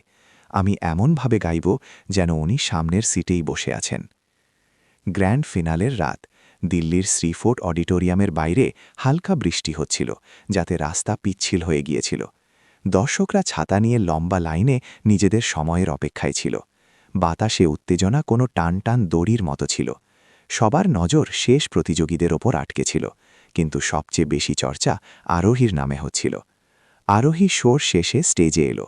যখন ও বাইরে এলো তখন পুরো অডিটোরিয়াম নিস্তব্ধতায় ডুবে গেল। ও সেই সাদা ফ্রকটাই পরেছিল যা ওর মা পুরনো বাজার থেকে কিনেছিলেন। হাতে পুরনো গিটার ছিল আর চুল সযত্নে বাঁধা ছিল। ও মাইকের কাছে এসে কাঁপা কাঁপা গলায় বলল, আজ আমি একটি গান পেশ করব, যার নাম হলো মা কা আঙ্গান। এটা আমি নিজে লিখেছি। ও এক গভীর শ্বাস নিল। আমি এই গানটা সেই রাতে লিখেছিলাম যখন মা ক্লান্তিতে ঘুমিয়ে পড়েছিল। মাই সেই মানুষ যিনি আমাকে সবকিছু দিয়েছেন, আমার শ্বাস, আমার স্বপ্ন আর বাঁচার সাহস। আর আজ রাতে আমি এই গানটা শুধু আমার মায়ের জন্য গাইছি। গিটারের প্রথম সুরগুলো খুব কোমল আর গভীর ছিল। এক ছায়া আছে যা প্রতি রাতে আমাকে দেখে, যত ক্লান্তিই থাকুক কোনো দিন অভিযোগ করে না। ও হাসে যখন আমি খুশি হই, ও কাঁদে যখন আমি উদাস হই। ও আমার মা। আরোহী চিৎকার করছিল না, না, ও ওর গায়কির কারিকুরি দেখাচ্ছিল। ও শুধু ওর স্মৃতি আর ভালোবাসার সাথে গাইছিল। প্রতিটা শব্দ, প্রতিটা লাইন যেন ওর মনের গভীর থেকে বেরিয়ে ঝরে পড়ছিল। হাসপাতালের আইসিইউতে মীরা কানে ইয়ারফোন লাগিয়ে রেখেছিল। ওর শ্বাস দুর্বল ছিল, কিন্তু ওর ঠোঁটে একটা হালকা হাসি ছিল। দর্শকরা যেন নিঃশ্বাস নেওয়া বন্ধ করে দিয়েছিল। তারা স্টেজে কোনো প্রতিযোগীকে দেখতে পাচ্ছিলেন না, বরং এক মেয়েকে দেখতে পাচ্ছিলেন যে মৃত্যুর সাথে লড়াই করতে থাকা নিজের মায়ের জন্য গাইছিল। যেই গান শেষ হল, পুরো হল করতালিতে ফেটে পড়ল। মনে হলো ছাদ ভেঙে পড়বে। বিক্রম সবার আগে নিজের সিট থেকে উঠে দাঁড়ালেন, জোরদার তালি বাজালেন, আর তারপর নিজের মুখ অন্যদিকে ঘুরিয়ে নিলেন। উনি চাইতেন না যে ন্যাশনাল টেলিভিশনে কেউ ওনার প্রথম চোখের জল দেখুক। আরোহী মাথা ঝুঁকিয়ে নমস্তে করল, আর কিছু বলল না। ওর কিছু বলার দরকারও ছিল না, ও সঙ্গীতের মাধ্যমে সব কিছু বলে দিয়েছিল। সেই রাতে যদিও আনুষ্ঠানিকভাবে ফলাফল ঘোষিত হয়নি, কিন্তু দর্শকদের হৃদয় নিজেদের ফয়সালা শুনিয়ে দিয়েছিল। আরোহী শুধু স্টেজেই চমকাচ্ছিল না, বরং ও ওর গল্প, ওর সাহস আর ওর মায়ের জন্য ওর ভালোবাসা দিয়ে পুরো প্রজন্মের মন জিতে নিয়েছিল। সেই বর্ষণসিক্ত রাতে দিল্লির শীত গায়েব হয়ে গিয়েছিল, কারণ কোথাও না কোথাও একটা ছোট আগুন জ্বলে উঠেছিল, যা এক কণ্ঠস্বর, এক হৃদয় আর এক কোনোদিন হার না মানা মায়ের মাধ্যমে চিরকাল জ্বলতে থাকবে। ফিনালের পর আরোহীর নাম প্রতিটা খবরের কাগজ, সোশ্যাল মিডিয়া আর অলিগলির চর্চায় ছেয়ে গেল। মোড়ের চায়ের দোকানে বসে থাকা বয়স্কদের থেকে শুরু করে স্কুলের বাচ্চাদের পর্যন্ত প্রত্যেকে সেই মেয়েটির কথা বলছিল, যার আওয়াজ পাথুরের হৃদয়কেও গলিয়ে দিয়েছিল। সেই মেয়েটি যে খ্যাতির জন্য নয়, বরং নিজের মায়ের জীবনের জন্য গাইছিল। সেই রাতে যদিও রেজাল্ট ঘোষণা হয়নি, কিন্তু হাওয়ার গতি একদিকে ঘুরে গিয়েছিল। মা কা আঙ্গান গানের ক্লিপটি কয়েক ঘন্টার মধ্যে লক্ষ লক্ষ বার দেখা হলো। কমেন্ট বক্সে মানুষের দোয়া, সমবেদনা আর সেই মানুষদের গল্পে ভরে উঠেছিল যারা নিজেদের মাকে হারিয়েছেন বা যারা অসুখের সাথে লড়াই করছেন। কিন্তু এই প্রশংসার মাঝে কিছু তেমনও ছিল যারা সন্দেহের বীজ বপন করছিল। একটি ভিডিও ভাইরাল করা হলো, যাতে রিহার্সালের সময় আরোহীর একটি বিট মিস হয়ে গিয়েছিল, আর তার সাথে লেখা ছিল মিডিয়ার বানানো স্টার নাকি সব ফিক্সড। এই ভিডিও দাবানলের মতো ছড়িয়ে পড়ল। একটি গসিপ ওয়েবসাইট তো এই পর্যন্ত দাবি করে বসল যে আরোহীর চ্যানেলের সাথে কোনো গোপন চুক্তি আছে, যদিও তাদের কাছে কোনো প্রমাণ ছিল না। পরের দিন সকালে আরোহী হোটেলের ছোট্ট ঘরটায় জেগে উঠল। বাইরে আকাশ ছিল স্লেট রঙের, হালকা বৃষ্টি পড়ছিল। জানালার পাশে বসে সে চুপচাপ বাইরে তাকিয়েছিল। টেবিলের ওপর রাখা ছিল দর্শকদের ভোটে পাওয়া মোস্ট পপুলার কন্টেস্টেন্টের কাছের ট্রফিটি। কিন্তু আরোহীর মন সেখানে ছিল না। এই ট্রফির কোনো মানেই তার কাছে ছিল না। ও শুধু চাইছিল ওর মায়ের চোখটা খুলুক, মা হাসবে, বলবে, আমার মেয়ে খুব ভালো গেয়েছে। ঠিক তখনই দরজাটা ধীরে খুলে গেল। বিক্রম ভেতরে ঢুকলেন, তার হাতে গরম ডালিয়ার থলে আর সকালের খবরের কাগজ। তিনি খাবারটা টেবিলে রেখে খবরের কাগজটি আরোহীর হাতে দিলেন। প্রথম পাতায় বড় অক্ষরে লেখা, বিতর্কের ঝড়ে এক ছোট্ট প্রদীপ, আরোহী। আরোহী ধীরে ধীরে পড়তে শুরু করল। কপালে ভাঁজ পড়ল তার। কটু মন্তব্য, ভিত্তিহীন সন্দেহ, সবই সে বুঝতে পারছিল। কিন্তু যে লাইনটায় তার গলা বুঝে এলো, সেটা ছিল লেখার শেষটা। 10 বছরের একটি মেয়ে কি জনগণের কঠোর সমালোচনার সামনে দাঁড়িয়ে থাকতে পারবে, নাকি সে এমন এক সমাজের পরবর্তী শিকার হবে যে সমাজ সত্যিকারের মানুষদের প্রতিও নির্মম? পাপা, আমি বুঝতে পারছি না আমি কি করব। খবরের কাগজটা নামিয়ে রেখে আরোহী বলল, আমি তো শুধু গান গাইতে চেয়েছিলাম। আমি জানি মা, বিক্রম মাথা নেড়ে বললেন। আর তুমি তার থেকেও অনেক বেশি কিছু করেছ, যতটা আমি কখনো আশা করিনি। কিন্তু বিখ্যাত হওয়ার মানে হল নিজেকে শক্ত করতে শেখা। প্রতিটা মানুষকেই কোনো না কোনো সময় ভুল বোঝা হয়, সমালোচিত হতে হয়। গুরুত্বপূর্ণ এটা নয় যে মানুষ কি বলছে, গুরুত্বপূর্ণ হল তুমি কি বিশ্বাস করো। আরোহী চুপ করে রইল। তার ছোট্ট হৃদয়ের ভেতরে যেন কিছু একটা বদলে যাচ্ছিল। এক ধরনের দৃঢ়তা, এক ধরনের পরিণত বোধ, যা তার বয়সের চেয়েও অনেক বড়। ওদিকে হাসপাতালে মীরা তখনও আইসিইউতেই ছিল। অশোকটা প্রত্যাশার চেয়েও দ্রুত গতিতে এগোচ্ছিল। অনবরত কাশি আর নির্ঘুম রাত তাকে ভীষণ দুর্বল করে দিয়েছিল। তবু যখন ডাক্তার ফিনালেতে আরোহীর পারফরম্যান্সের একটি ছোট ক্লিপ দেখানোর প্রস্তাব দিলেন, মীরা হ্যাঁসূচক মাথা নাড়ল। ছোট স্ক্রিনে ভেসে উঠল আরোহীর মুখ। পরিষ্কার কণ্ঠস্বর ঘর জুড়ে প্রতিধ্বনিত হল, এক ছায়া আছে যা প্রতি রাতে আমাকে দেখে। মীরার চোখ ভিজে উঠল, দুর্বল অশ্রু গাল বেয়ে গড়িয়ে পড়ল। কিন্তু সে কান্নায় দুঃখ ছিল না, ছিল এমন এক আনন্দ যা ভাষায় ধরা যায় না। নার্স তাড়াতাড়ি তার চোখ মুছিয়ে দিয়ে ফিসফিস করে বললেন, আপনার মেয়ে অসাধারণ, পুরো দেশ ওকে ভালোবাসে। মীরা কোনো উত্তর দিল না। সে শুধু নিজের হাতটা বুকের উপর রাখল, যেখানে এখনও স্পন্দন চলছে। এগুলো যদি তার শেষ দিনও হয়, তবু সে শান্ত। কারণ যে শিশুটিকে সে একদিন হাড় কাঁপানো শীতে বুকে জড়িয়ে ধরেছিল, সেই শিশুটি এখন নিজের পথে একা চলার মতো শক্ত হয়ে উঠেছে। ফিনালের পরের প্রেস কনফারেন্স আয়োজন করা হল অডিটোরিয়ামের মূল হলে। আলো ঝলমল মঞ্চে আয়োজকরা ঘোষণা করলেন, এবার দেওয়া হবে একটি অতিরিক্ত বিশেষ সম্মান, প্রেরণা আইকন 2025। শোরের ইতিহাসে এই প্রথমবার এই পুরস্কার দেওয়া হচ্ছিল। মুহূর্তের নীরবতা ভেঙে যখন নাম ঘোষণা করা হল আরোহী, তখন পুরো হল করতালিতে ফেটে পড়ল। আরোহী মঞ্চে উঠে এলো। ওর চোখে মুখে তখনও বিস্ময় লেগে আছে। মাইক্রোফোনের সামনে দাঁড়িয়ে ও ধীরে ধীরে বলল, আমি বিচারকদের আর সেই সব মানুষদের ধন্যবাদ জানাতে চাই যারা এই পুরো যাত্রায় আমাকে ভালোবাসা দিয়েছেন। গলা কেঁপে উঠল তার। কিন্তু এই পুরস্কার আমি উৎসর্গ করতে চাই আমার মাকে, সেই মানুষটিকে যিনি নিজের নীরব ত্যাগ আর নিঃশর্ত ভালোবাসা দিয়ে আমাকে বড় করেছেন। ভিড়ের ভেতর থেকে জোরালো করতালি উঠল। একজন সাংবাদিক উচ্চস্বরে প্রশ্ন করলেন, আরোহী, যদি এই মুহূর্তে তোমাকে একটি বর চাওয়ার সুযোগ দেওয়া হয়, তুমি কি চাইবে? আরোহী নিচের দিকে তাকাল। মাইকটা দু হাতে শক্ত করে ধরল। কিছুক্ষণ চারপাশে নিস্তব্ধতা নেমে এলো। তারপরও মাথা তুলল। ওর চোখে ছিল অটল এক দৃঢ়তা। আমি চাইব আমার মা ঠিক হয়ে যাক। ও ধীরে ধীরে বলল, আর যদি তা না হয়, তাহলে আমি চাইব আমি যেন গেয়ে যেতে পারি, যাতে আমার মায়ের ভালোবাসা আরও অনেক মানুষের কাছে পৌঁছে দিতে পারি।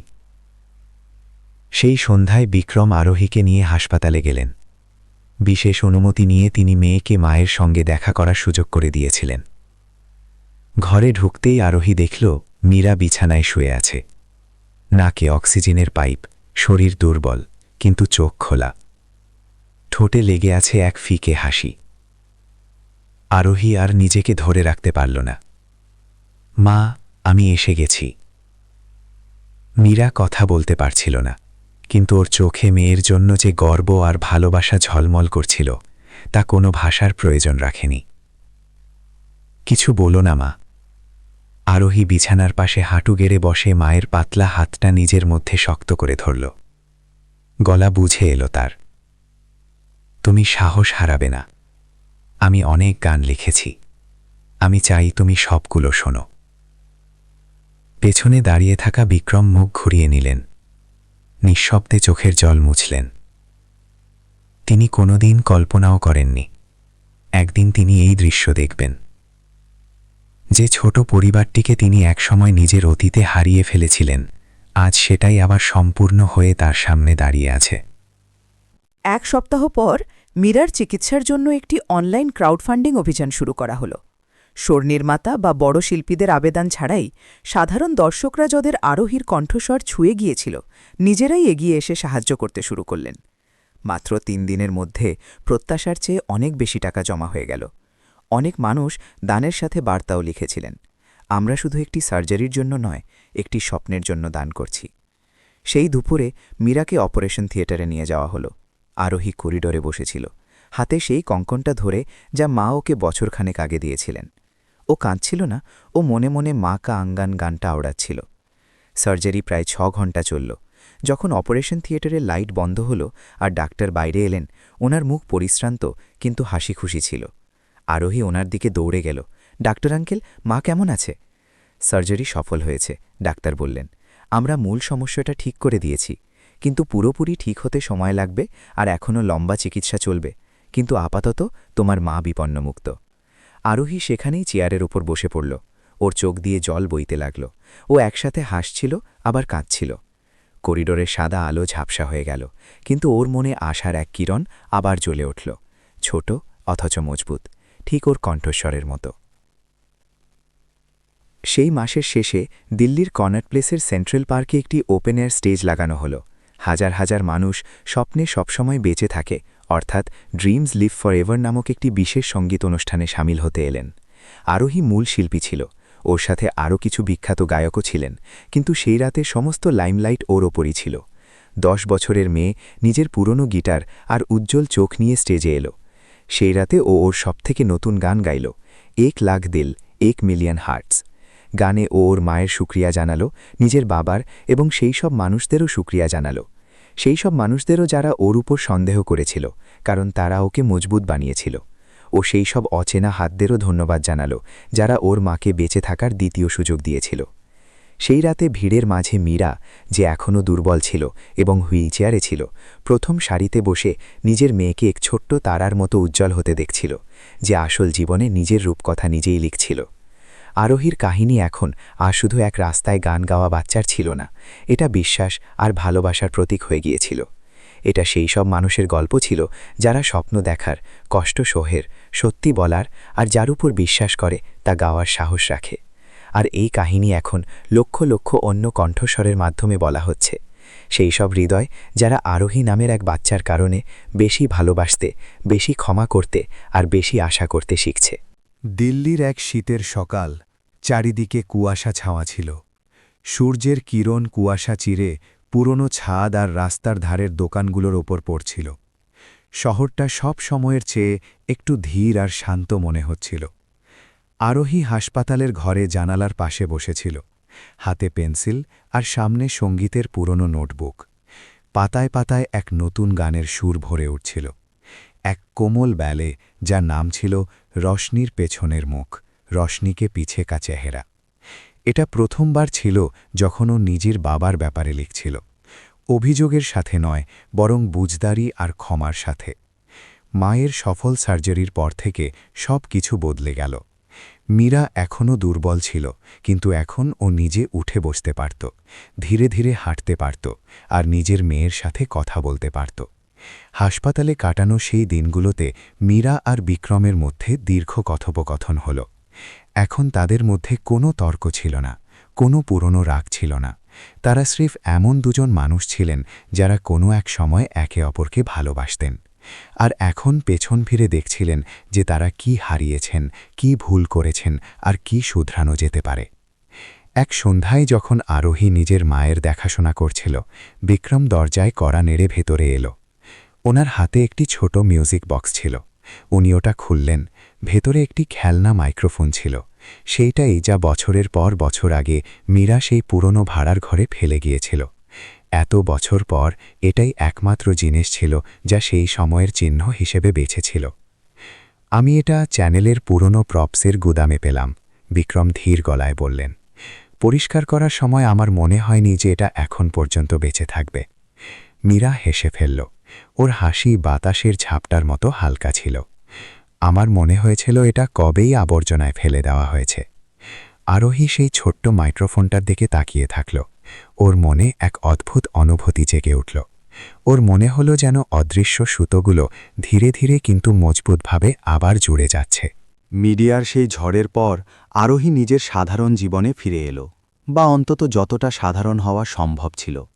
ও আবার স্কুলে যেতে লাগল আর বাকি থাকা পড়াগুলো পূরণ করার চেষ্টা করতে লাগল। ক্লাসের বাচ্চারা এখন ওকে দূরত্ব বা অদ্ভুত নজরে দেখত না, বরং ও অনেক বাচ্চার কাছে অনুপ্রেরণা হয়ে গিয়েছিল। স্কুলের প্রিন্সিপাল পুরো স্কুলের জন্য এক স্বপ্নের দিন ড্রিম ডে আয়োজন করার সিদ্ধান্ত নিলেন, যেখানে আরোহী প্রধান অতিথি ছিল। ও স্কুলের ছোট স্টেজে নিজের সেই মিষ্টি হাসির সাথে আবার মাকা আঙ্গান গানটা গাইল। সেখানে কোনো জাঁকজমকপূর্ণ স্টেজ ছিল না, কোনো ধাঁধানো আলো ছিল না, কিন্তু আরোহীর কাছে সেই মুহূর্তটা যে কোনো বড় খেতাবের চেয়ে দামি ছিল। অনুষ্ঠানের শেষে একটি লাজুক ছেলে ওর কাছে এলো আর এক ভাঁজ করা কাগজ এগিয়ে দিল। তুমি কি আমাকে অটোগ্রাফ দিতে পারো? আমার মা গত বছর ক্যান্সারে মারা গেছেন। তোমার গান শুনে আমার ওনার কথা খুব মনে পড়ে। আরোহী সেই ছেলেটির হাত ধরল। ওর চোখে স্মৃতির সমুদ্র, যন্ত্রণা আর সমবেদনা ছিল। সেই মুহূর্তে আরোহী বুঝতে পারল যে ওর কণ্ঠস্বর শুধু ওর মাকেই বাঁচায়নি, বরং তা অন্য ভাঙা হৃদয়েও মলম লাগাচ্ছে। পরের কয়েকদিনে মীরা আর বিক্রম ভবিষ্যৎ নিয়ে আরও খোলাখুলি কথা বলতে শুরু করলেন। এটা কোনো রোমান্স বা সম্পর্ক পুনরায় জোড়া দেওয়ার কথা ছিল না, বরং এটা ছিল এই ব্যাপারে যে তারা নিজেদের মেয়ের জন্য কিভাবে এক মজবুত অবলম্বন হতে পারেন। আমি ক্ষমা এই জন্য চাইছি না যে তুমি আমাকে ক্ষমা করে দাও, বিক্রম হাসপাতালের বাগানে মীরার সাথে হাঁটতে হাঁটতে বললেন। আমি শুধু এটা জানাতে চাই যে এখন থেকে আমি আরোহীকে কখনো একা ছাড়ব না। মীরা অনেকক্ষণ চুপ থাকল, তারপর ধীরে করে বলল, আমি তোমার উপর ভরসা করি। আরোহীর কোনো পারফেক্ট বাবার প্রয়োজন নেই, ওর শুধু এমন এক বাবা চাই যে সত্যিই ওর সাথে পাশে থাকে। উৎসবের মরশুম কাছেই ছিল। যে ছোট ভাড়ার ঘরে মীরা আর আরোহী থাকত, শো থেকে পাওয়া সাহায্য আর মানুষের দানে সেটাকে একটু ঠিকঠাক করে নেওয়া হয়েছিল। নুনাধরা দেয়ালে নতুন রং হল, ছাদ সারানো হল, আর সবথেকে বড় কথা, একটি নতুন বইয়ের আলমারি লাগানো হল। সেখানে আরোহী নিজের গানের নোটবুক, নিজের অ্যাওয়ার্ডস আর সেই প্রথম ছবিটা সাজিয়ে রাখল, যাতে তারা তিনজন, মীরা, বিক্রম আর আরোহী, সেই ড্রিমস লিভ ফর এভার কনসার্টে একসাথে ছিলেন। দিওয়ালির দুদিন আগে যখন আরোহী মায়ের সাথে ঘর সাজাতে সাহায্য করছিল, ওর ফোন বেজে উঠল। এটি একটি আন্তর্জাতিক সঙ্গীত শিক্ষা প্রতিষ্ঠান, ইন্টারন্যাশনাল মিউজিক এডুকেশন অর্গানাইজেশন থেকে আসা কল ছিল। আমরা আরোহীকে পুরো স্কলারশিপ দিতে চাই, ফোনে আওয়াজ এলো। শুধু ওর ট্যালেন্টের জন্য নয়, বরং সেই মানবিক মূল্যবোধের জন্য যাও ছড়িয়ে দিচ্ছে। মীরা মেয়ের দিকে তাকালো, ওর চোখ ভরে এলো। এটা সেই স্বপ্ন ছিল যা দেখার সাহসও কোনোদিন করেনি।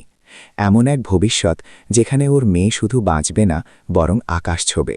আরোহী ফোন ধরল, ওর কণ্ঠস্বর পরিষ্কার ছিল। আমি খুব সম্মানিত বোধ করছি, কিন্তু যাওয়ার আগে আমি ভারতে একটি কাজ শেষ করতে চাই। কি কাজ? ওপাশ থেকে জিজ্ঞেস করা হলো। আরোহী হাসল। আমি একটি ছোট চ্যারিটি কনসার্ট করতে চাই, সেই সব বাচ্চাদের জন্য যাদের কাছে সুযোগ সুবিধা নেই, কিন্তু জেদ আছে, ঠিক যেমন আমি ছিলাম। সঙ্গীত আমার মায়ের প্রাণ বাঁচিয়েছে, এখন আমি চাই সঙ্গীত আরও মানুষের সাহায্য করুক। আর এইভাবেই বসন্ত পঞ্চমীর দিনে দিল্লির মাঝখানে একটি ছোট অডিটোরিয়ামে রোশনির পেছনের মুখ, the face behind the lights নামের কনসার্ট হলো। কোনো বড় শোরগোল ছিল না, কোনো ভারী মিডিয়া কাভারেজ ছিল না, কিন্তু পরিবেশটা খুব আপন ছিল। দর্শক আসনে অনাথ আশ্রমের বাচ্চা, সিঙ্গেল মাদার্স আর সেই সব মানুষ ছিলেন যারা কখনো আরোহী আর ওর মায়ের মতো লড়াই করছিলেন। বিক্রম উইংসের পেছনে বসে নিজের মেয়েকে দেখছিলেন। ওর মুখ উজ্জ্বল ছিল, গলায় আগের চেয়ে অনেক বেশি পরিপক্কতা ছিল, আর চোখে এক নতুন চমক। বিক্রম উপলব্ধি করলেন যে স্টেজের আলোগুলো শিল্পী বানায় না, রোশনির পেছনে যে সাহস, ভালোবাসা আর দৃঢ়তা থাকে তাই মানুষকে মহান বানায়। আরোহী এক নতুন গান গাইল, যাতে খুব উঁচু সুর ছিল না, কিন্তু কথাগুলো খুব গভীর ছিল। এটা সেই সব মুখের ব্যাপারে ছিল যাদের কেউ দেখে না, পর্দার পেছনে দাঁড়িয়ে থাকা মা, বাবা, ছোট ছোট স্বপ্ন আর সেই হৃদয় যা ভালোবাসার জন্য ধুকপুক করা থামায় না। সেই রাতে কেউ তাড়াতাড়ি চলে গেল না। যখন শেষ গান শেষ হল, তখন সমস্ত দর্শক দাঁড়িয়ে পড়লেন। তালি থামার নামই নিচ্ছিল না, এবং যখন আরোহী মাথা নিচু করে ধন্যবাদ জানালো, ও প্রথম সারিতে দেখল যেখানে ওর মা বসেছিলেন, আর তিনি পাপার হাত ধরে রেখেছিলেন। বিক্রম এখন আর কোনো অচেনা ছিলেন না, বরং এই নতুন সফরে এক মজবুত অবলম্বন ছিলেন। বিদেশে যাওয়ার ফ্লাইটে এখন মাত্র কয়েক সপ্তাহ বাকি ছিল। আরোহী জানত যে সামনের রাস্তা চ্যালেঞ্জে ভরা হবে, কিন্তু ওর ভয় ছিল না, কারণ ওর পেছনে ওর মা ছিলেন, ওর পাপা ছিলেন, আর পুরো ভারত ছিল যারা ওকে ভালোবাসত। ও এই জন্য যাচ্ছিল না কারণ ও বিখ্যাত ছিল, বরং এই জন্য কারণ ও সাহসী ছিল। ও সেই সব জিনিসকে নিজের সাথে নিয়ে যাচ্ছিল, মায়ের হাসি, পাপার হাতের মজবুত ধরা, আর সেই লক্ষ লক্ষ মানুষের দোয়া যারা ওকে বুঝত। ও দুনিয়ার বড় মঞ্চে যাচ্ছিল, শুধু শোনার জন্য নয় বরং বোঝার জন্য, শুধু চমকানোর জন্য নয় বরং সেই সব মানুষের জন্য আলো হওয়ার জন্য যারা এখনও অন্ধকারে হাঁটছে। এই কাহিনী শেষ হয়নি, এটা তো স্রেফ শুরু হয়েছে। যেদিন আরোহী পড়াশোনার জন্য বিদেশে রওনা হলো, সেটা ওর পরিবারের স্মৃতির সবথেকে সুন্দর বসন্তের দিন ছিল। দিল্লি যেন এক নতুন আলোয় স্নান করেছিল। আকাশ গাঢ় নীল ছিল, রোদ উঠেছিল, খুব কড়া নয় বরং স্রেফ এতটাই যা রাস্তার ধারের ফুলগুলোকে ফোটাতে পারে। ইন্দিরা গান্ধী ইন্টারন্যাশনাল এয়ারপোর্টে সবসময়কার মতো ভিড় ছিল, কিন্তু চেক ইন গেটের সামনে ৩ জন মানুষ নিঃশব্দে দাঁড়িয়েছিলেন, আরোহী, মীরা আর বিক্রম। আরোহীর সুটকেস ভারী ছিল না, কিন্তু ওর হৃদয় হাজারো জজবায় ভরা ছিল। ও আগের পুরো রাত জেগে একটি নতুন গান লিখেছিল, এক এমন সঙ্গীত যাতে শব্দ ছিল না, শুধু সুর ছিল। সেই সুর যা ওর আবেগের মতো দীর্ঘ আর গভীর ছিল, একটু উৎসাহ, একটু বিষাদ, দূরে উড়ে যাওয়ার ইচ্ছা, আর নিজের দেশের প্রিয় জিনিসগুলোকে পেছনে ফেলে যাওয়ার কষ্ট। ভয় লাগছে মা? মীরা আরোহীর স্কার্ফ ঠিক করতে করতে আদর করে জিজ্ঞেস করল। না মা। আরোহীর চোখ ভরে এলো। ও হাসল, কিন্তু তোমার কথা খুব মনে পড়বে। মীরা ওকে শক্ত করে জড়িয়ে ধরল আর কানে ফিসফিস করে বলল, আমি তোমাকে আটকাতে চাই না, শুধু মনে রেখো তুমি যেখানেই যাবে আমি সেখানেই থাকব, তোমার গানে, তোমার প্রতিটা শ্বাসে। বিক্রম পাশে দাঁড়িয়েছিলেন। উনি মেয়ের কাঁধে হাত রাখলেন। আমি প্রতি উইকেন্ডে ভিডিও কল করব, আর আমি গরমের ছুটিতে তোমার সাথে দেখা করতে যাওয়ার প্ল্যানও বানিয়ে ফেলেছি। আরোহী হেসে ফেলল। আমি জানি না আপনি সত্যি বলছেন নাকি আমাকে খুশি করার জন্য বলছেন। সত্যি, এখন আমি নিজের কথা থেকে নড়ব না। তাহলে আসার সময় আমার জন্য ম্যাগি নুডলস অবশ্যই আনবেন, আরোহী বলল। শুনেছি ওখানে তেমন স্বাদ পাওয়া যায় না। ৩ জন হেসে উঠলেন, আর তাদের হাসি আশেপাশে দাঁড়িয়ে থাকা মানুষদের কাছেও পৌঁছে গেল। এক ছোট পরিবার, যা কোনোদিন ভেঙে গিয়েছিল, এখন আবার ভালোবাসতে শিখছিল। আর আরোহী সেই সুতো ছিল যে সেই ছড়িয়ে ছিটিয়ে থাকা টুকরোগুলোকে এক উষ্ণ ছবিতে গেঁথে দিয়েছিল, যার নাম ছিল পরিবার। যখন বোর্ডিংয়ের অ্যানাউন্সমেন্ট হলো, আরোহী নিজের ব্যাকপ্যাক সামলাল। একবার ফের ঘুরে মাকে জড়িয়ে ধরল আর বাবার হাত ধরল। আমি আপনাদের হতাশ করব না, ও বলল। ওর চোখ কোনো ছোট্ট তারার মতো জ্বলজ্বল করছিল। আর আমি কথা দিচ্ছি, যখন আমি ফিরে আসব, আমি সেই সব বাচ্চাদের জন্য অনুপ্রেরণা হব যারা আমার মতো, সেই সব বাচ্চা যারা খালি হাতে জন্মায় কিন্তু নিজের স্বপ্ন ছোঁয়ার শক্তি রাখে। বিমান উড়ান ভরল, নীল আকাশে এক স্বপ্ন উড়ে চলল। সেই বাচ্চা যে কোনো দিন দিল্লির ফুটপাতে গাইত, যে কোনো দিন এক খেলনা মাইক ধরে সিঙ্গার হওয়ার স্বপ্ন দেখেছিল, আজ এক নতুন দিগন্তের দিকে যাচ্ছিল। সেখানে ও শিখবে, গাইবে, আর সেই রূপকথার পরবর্তী অধ্যায় লিখবে যার শুরু ও নিজে করেছিল। 1 বছর পর জুনের এক সন্ধ্যায় ইউরোপের এক নামী আর্ট স্কুলের বড় হলে আরোহী নিজের প্রথম ফাইনাল পারফরম্যান্সের জন্য প্রস্তুত হয়ে দাঁড়িয়েছিল। দর্শকদের প্রথম সারিতে এক ভারতীয় জুটিকে চিনে নেওয়া কঠিন ছিল না। মীরা, যার চুল কেমোথেরাপির পর এখন ফিরে এসেছিল, আর বিক্রম, যিনি সাধারণ কিন্তু মার্জিত পোশাকে ছিলেন। দুজনে একে অপরের হাত ধরে রেখেছিলেন। তাদের চোখে মেয়ের জন্য গর্ব লুকানো যাচ্ছিল না। স্টেজে আরোহী এক সিমকো সাদা ডাউনে পিয়ানোর পাশে দাঁড়িয়েছিল। কোনো ধাঁধানো আলো নেই, কোনো আগে থেকে তৈরি তালি নেই, শুধু এক নিস্তব্ধতা যা হৃৎস্পন্দন বাড়িয়ে দিচ্ছিল। তারপর ও গান শুরু করল, একদম নতুন গান যা ও নিজে কম্পোজ করেছিল, নীল আকাশে উঁচু উড়ান, flying high in the blue sky. কথাগুলো খুব পরিষ্কার আর হৃদয়স্পর্শী ছিল। একবার আমি পড়ে গিয়েছিলাম যখন দুনিয়া আমাকে প্রত্যাখ্যান করেছিল। একবার আমি কেঁদেছিলাম যখন কেউ আমাকে শোনেনি। সঙ্গীত বাড়তে লাগল, যাতে সেই গলিগুলোর স্মৃতি ছিল যেখানে মা অসুস্থ হয়ে পড়েছিলেন। সেই নোনাধরা ঘরের পুরনো গিটার ছিল, সেই বাবার উষ্ণতা ছিল যে প্রথমবার মেয়েকে আপন করেছিল, আর সেই স্টেজের রোশনি ছিল যখন ও জীবনের জন্য গেয়েছিল। কিন্তু আমি উড়লাম লক্ষ লক্ষ হৃদয়ের মাঝে, সেই নজরগুলোর মাঝে যাতে এখন আর সন্দেহ ছিল না। আমি উড়লাম কারণ আমি জানতাম নিচে এমন হাত আছে যা আমাকে কখনো পড়তে দেবে না। পুরো হল করতালিতে ভরে উঠল। অনেকে নিজেদের চোখের জল ধরে রাখতে পারলেন না। আর প্রথম সারিতে মীরা চুপচাপ কাঁদছিল। এগুলো যন্ত্রণার জল ছিল না, বরং খুশির জল ছিল। এটা জীবনকে ধন্যবাদ জানানোর ওর পদ্ধতি ছিল, যা ওকে নিজের মেয়েকে বড় হতে আর উজ্জ্বল হতে দেখার সুযোগ দিল। শোর পর এক আন্তর্জাতিক টিভি চ্যানেলের রিপোর্টার আরোহীর ইন্টারভিউ নিলেন। আপনার কি মনে হয় যে আপনি এক ফেনোমেনন, অদ্ভুত ঘটনা? আরোহী হালকা হাসি দিয়ে উত্তর দিল, আমি কোনো ফেনোমেনন নই। আমি শ্রেষ এক সাধারণ মানুষ যার স্বপ্ন অসাধারণ ছিল। আর আমি ভাগ্যবতী ছিলাম যে আমার কাছে মা ছিল, পাপা ছিলেন, আর সেই সব অচেলা মানুষ ছিলেন যারা আমার ওপর তখন ভরসা করেছিলেন যখন আমি নিজের ওপরও করতাম না। আপনি সেই সব বাচ্চাদের কি বার্তা দিতে চাইবেন যারা কঠিন পরিস্থিতিতে আছে? আরোহী সরাসরি ক্যামেরার দিকে তাকালো। যদি আপনি খালি হাতে জন্মে থাকেন, তবে এটাকে এক চমৎকার খালি ক্যানভাস মনে করুন, যার ওপর আপনি নিজের কাহিনী নিজে লিখতে পারেন। আর কখনো ভাববেন না যে আপনি শিকার, আপনি আপনার কাহিনীর মূল চরিত্র। সেই রাতে দিল্লির এক ছোট ভাড়ার ঘরে এক ছোট ছেলে আরোহীর গানের ভিডিও দেখছিল। তার বাবা ছিল না, মা অন্য কোনো শহরে কাজ করতেন, আর সে এইমাত্র মিউজিক স্কুলের টেস্টে ফেল করেছিল। কিন্তু আরোহীকে গাইতে শুনে সে তার ছোট গিটারটা বের করল। কিছু তারে আঙুল ছোঁয়ালো, তার গলা কাঁপছিল, হাত ঠিকমতো চলছিল না, কিন্তু তার চোখে এক চমক এসে গিয়েছিল। বাইরে দিল্লির আকাশ অনেক বিশাল ছিল, আর সেই আকাশের মাঝে আরোহী নামের এক মেয়ে সত্যি অনেক উঁচুতে উঠছিল।